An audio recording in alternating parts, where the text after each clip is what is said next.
Welcome to YogiViews, where my guest is yoga itself, through interviewing those who practice it, teach it, sell it, or simply love it.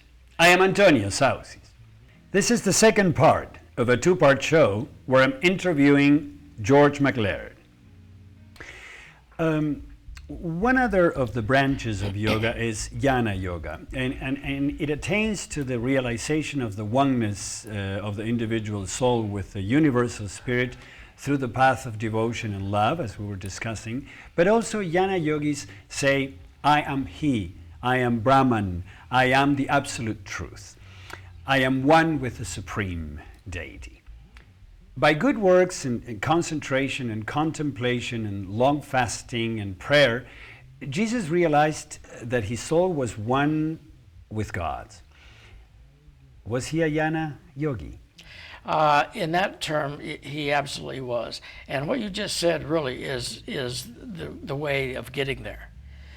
Prayer, meditation, contemplation, paying attention to our dreams, our daydreams, our night dreams, and listening to what we hear and see when we meditate.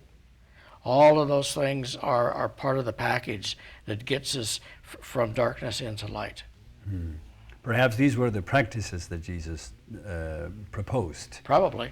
As a way of succeeding in spiritual life. Yeah. And one more of the common aspects with it. One of the very popular styles of yoga is Ashtanga yoga. And Ashtanga yoga that is so popular in the United States is related to Raja yoga, which is the branch of yoga that describes the separation between the soul from the physical shell. And I was impressed when reading that while dying, when Jesus was being crucified, he said, Father, forgive them, for they do not know what they do. And this, in a way, indicates an amazing ability to, while in the midst of excruciating physical pain, yet being able to attain to a high level of spirituality and to access forgiveness. He was a Raja yogi. He had to be a master to do that. Most of us are not there yet. It's a wonderful goal, and I hope I live long enough to get there, but I'm not holding my breath. But he serves as a wonderful, wonderful example that it actually can be done. And we just need to practice our our disciplines, and day by day by day by day, we build up, and it becomes easier and easier. Are there other signs in Jesus' words or work or teachings of this, we can say, dissociation between the soul and the body? Well, I and the Father are one is kind of as close as we're ever going to get to that, I think. And, and I don't know if you have a hard time saying that or not. No. But years ago you may have. See, and where I was taught is you wouldn't say that for anything. Absolutely. Because it is such a, putting yourself as a chip off the old block is against the rules. Yes. You would never say anything like that except about Jesus. Yes. In my tradition, that's the only person right. you can say it. Yes. But then, if we start adopting that consciousness, and we start practicing those practices, after a while we see that we are one big, wonderful, wonderful unit. And we now have scientists and physicists who are telling us that in the physical world, that's the truth too. That is the truth too. You know, there's only one big mechanism here. Yes. And we're all a part of it. And in fact, the issue you were bringing up is one that I have lived in my family. I happen to have an aunt who's very Christian and loves Jesus, and when we were discussing this issue about me saying, no, we're all a spark of God, we're part of God, we are God, she was saying, no! Precisely what you're saying.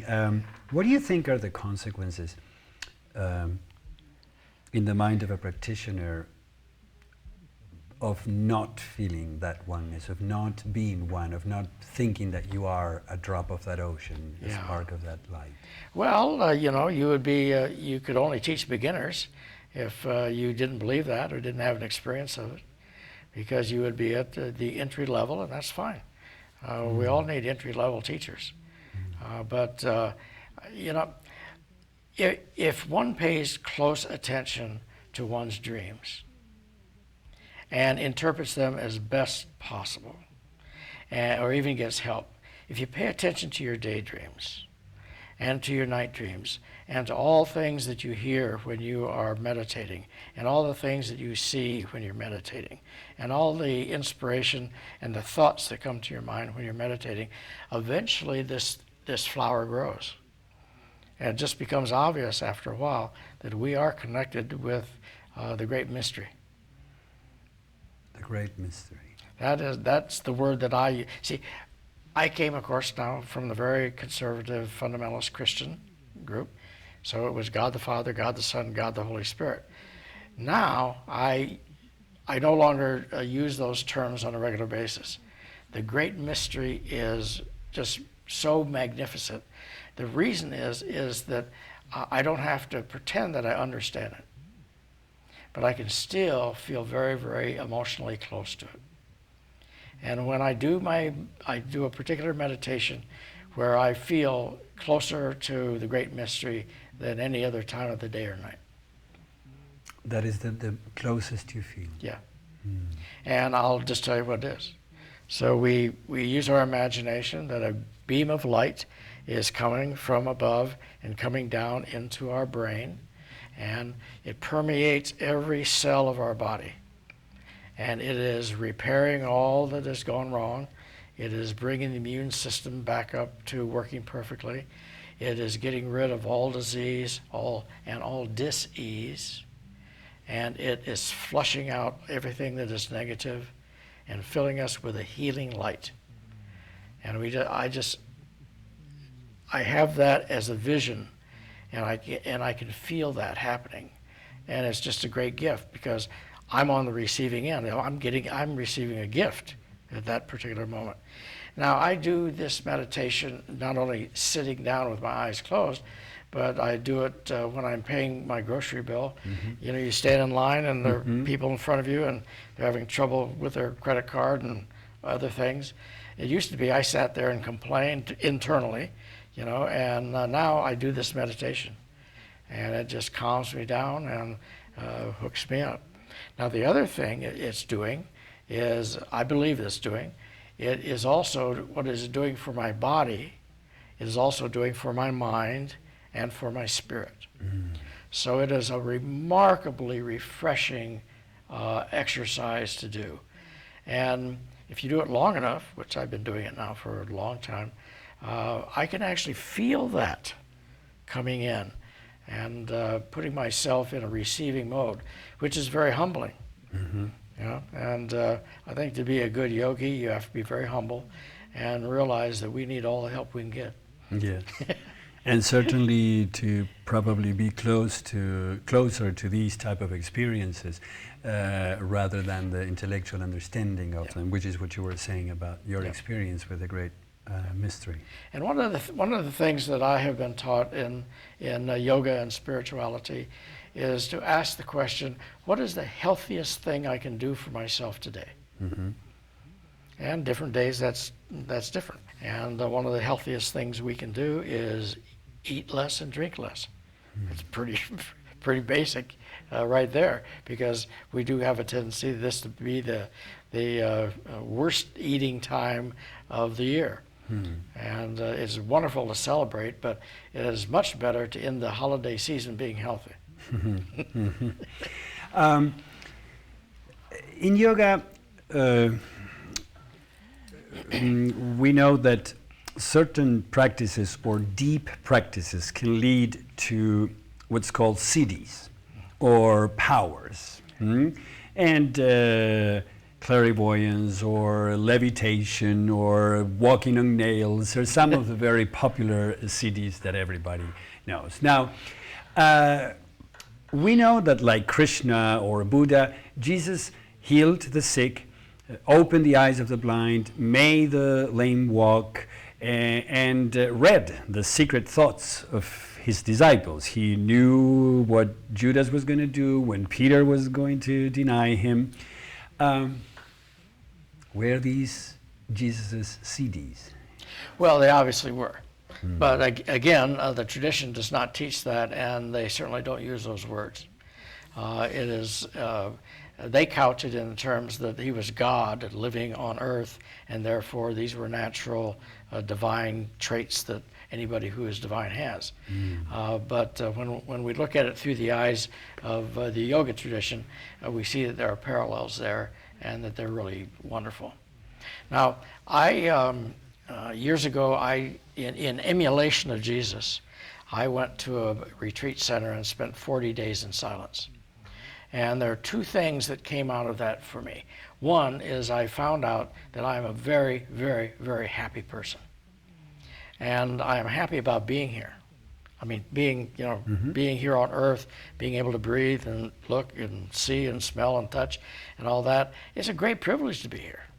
I mean, it's not just an accident of existence. It is a great privilege to be here. And sometimes I look at my hands and just marvel at the fact that I'm here. And so that's one thing I got out of it, is how delighted I am. The other thing is my intuition is far better than it's ever been. I have intuitional hits, and sometimes I miss them. You know, I get them and I'm not going to do that. And then 20 minutes later, I should have done that.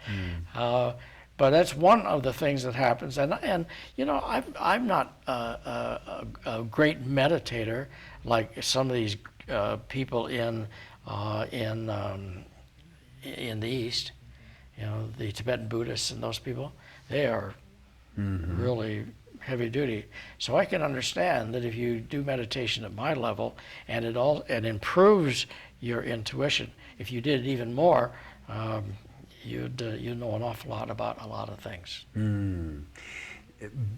One of the reasons why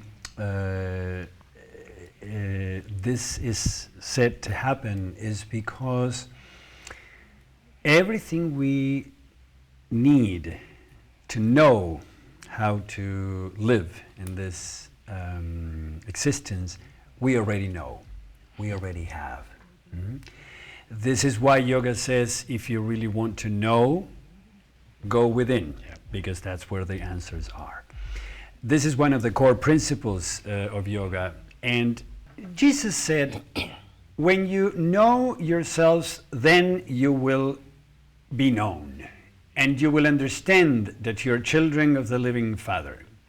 But if you do not know yourselves, then you live in poverty, and you are the poverty. Was he referring to this principle? He was. Absolutely. And it can be called by any name you want to, but it's the same principle. And I think one of the things that yoga does for us, on the physical level, it gives us flexibility, it gives us strength, and it gives us balance. At least that's the main things that I've gotten from it. But then when you go into and have a yoga of the mind and a yoga of the spirit, then you're really combining what the whole practice is all about. And absolutely. And you know, if you plant a seed and you water it and it's in good sunlight, it is going to grow. And we have the very same thing that we have to do. We need to continue with our practice, continue with our discipline, and we need to ask ourselves every day, what is the healthiest thing I can do for myself today?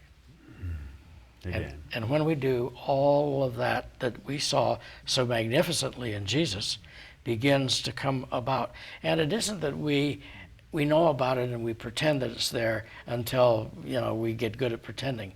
It's a natural flow. So we have in the New Testament, the fruit of the Spirit, love and joy, peace, kindness, goodness, faithfulness, and the last one, which I love, is self-discipline or self-control. And these are not things that you can just conjure up.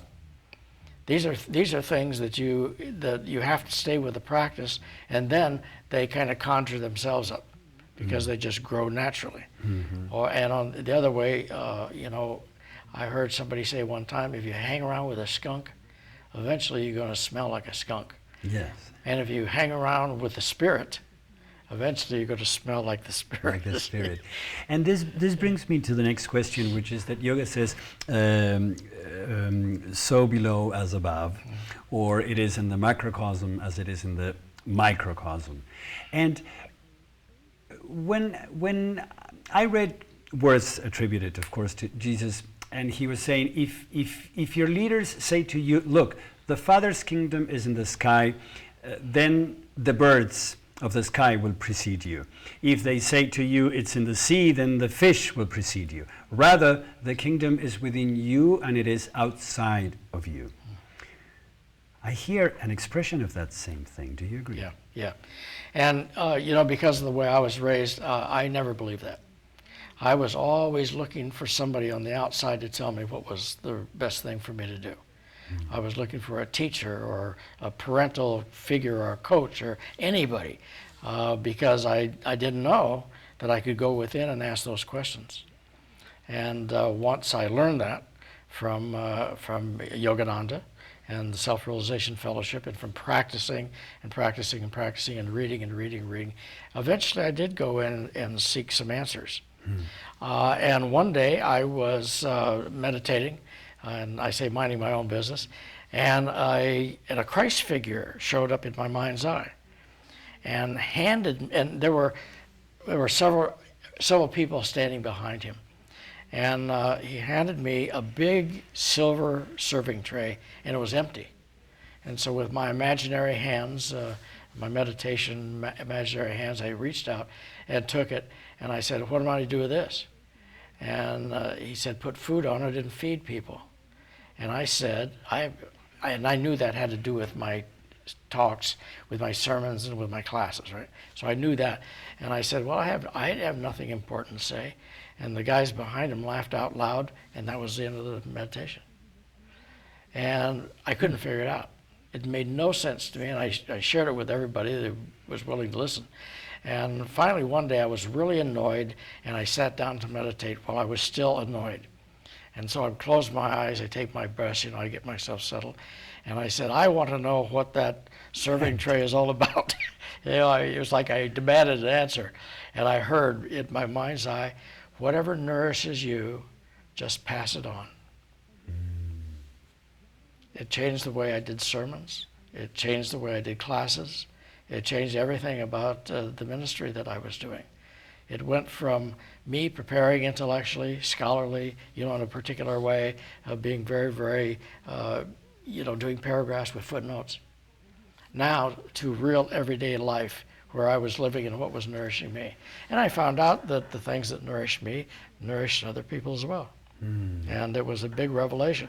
Now that's going within and finding the answer for yourself.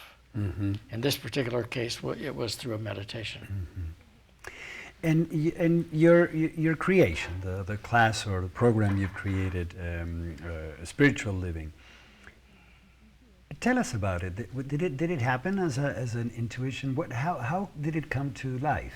Well, it came to life because of my theological discomfort, which had in 1972. And so I started making a list of things that people do who are really successful in their spiritual lives, where they become healthy and they become happy and they become productive.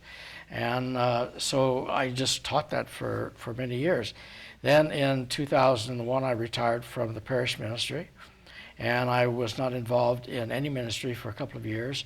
And then I got involved in teaching spiritual living at residential drug and alcohol treatment programs. So then I took all the lists that I had and eventually put them into the book that I have published recently. And that's what I teach. And what I teach is that you know what nourishes you better than I do, or any other minister or priest or rabbi or anything. You know. And So I'm just a conduit to get you to look at all of that and to make a list of what works for you. And we're all different. So that if 10,000 people get on a spiritual path, there are 10,000 spiritual paths, all perfectly and wonderfully suited for each individual. Now, you've just named that one of the main places where you apply your program, your class, is in recovery facilities. Yeah. As part of the 12-step programs that we are most used to, one of the very essential aspects is that you can't do it yourself. You don't know how to do it. This is why you need to relinquish all your faith to God and let Him do it for you. Yep. This is very different because you were just placing the power of the knowledge in the individual. Yeah. How do you work with this? Well, it goes back to whether you see God as out there who is going to fix you, or if you are going to get in touch with the divine that is within yourself and fix yourself from the inside out. Now, many of the people that I deal with have never heard of the spiritual life, literally. I mean, one man told me that, and after class I challenged him, and I said, "What do you mean? How could you not hear about it?" And he said, "Well, you know, my grandparents and parents are heroin dealers, and we all been using heroin. We never talk about God or anything." And here is a person who is a virgin to all of this stuff. And so we started, we do meditation. Every class I do, I have meditation as involved in it. And it's just a way of beginning to access what is in there for each of us. And where is the cure? So I teach that each of us has an internal genius that knows how to stay clean and sober, and that we are blocked from that internal genius, and we need to open that door. And so I have a meditation where I help them get there. That would be the theme of another show, Yeah, okay. if you don't mind. Some say that addicts are spiritual seekers, much like the monks that go to a monastery for 8 or 10 years, only that seeking in the wrong place. Yes. Would you agree with this? Oh, absolutely. You bet. And I in my book I actually mentioned that. I mentioned that and I referred to it earlier, that we're all on a spiritual journey, and but some of us have gotten off into some very, very bad territory. And people who are using heroin, cocaine, methamphetamine, and all that, they're on a very, very darkened spiritual path, and somebody needs to turn on the light. And that's what all these therapy groups are about. That's what the 12 steps is all about. And there are a lot of other programs that don't use the 12 steps that are very, very effective. And that's the reason I don't stick with just one thing. I say, try what works for you, because that really is what works. And you've mentioned your book. How did the idea of a book came around? I had taught this material in classes where I just made a list of a few things, that people could try. And then when I started working at the recovery programs, then I made them into booklets, so that each client would get a booklet, and take it home and use it as a workbook. And finally, about probably 2 years ago, I decided that I was going to take the entire collection and put it together, and there it is, a guide for spiritual living. And it's hundreds of suggestions on things to do to get on the spiritual path for our body, our mind, and our spirit. And in one of the worksheets, it says, what are you going to stop doing to your body? That's one question. For instance, if you're a drug addict, you're going to stop doing that. But there are people who eat a lot of sugar, or a lot of red meat, or put a lot of things in their body, junk food and candies and all kinds of things, or smoking, which is a horrible habit. And so that's what you list, the things I'm going to stop doing. And then what are the things you're going to start doing for your body? Well, yoga is on the top of the list. Mm-hmm. Yes, of course. For us. Yes. My wife and I, we become gym rats because we do yoga, we do Pilates, and about 6 or 8 months ago, we added Zumba. And we were doing Zumba this morning, and it's fun. You enjoyed it? Oh yeah, it's loud music, and there are about 40 of us in the class, and we're just laughing and having a good time, just trying to do the steps right and swing with the music. The next one is, what are you going to do for your mind? That's what you're going to stop doing with your mind. Well, obsessing, for example, or having attack thoughts against other people. There are a lot of things that we can stop doing with our mind. What are we going to start doing with our mind? And the bottom line is, anything that's new is good for the brain. We know that. Mm-hmm. And so new language, well, Zumba is on that list too for me. And it's just learning an instrument, going a new place, are all the things that we can do for our mind. Start reading good material and watching good television. And then what are you going to stop doing to your spirit?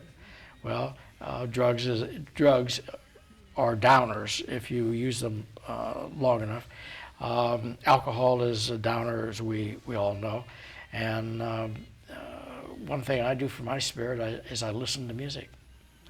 I have a playlist of about 125 songs, and I play it in the car.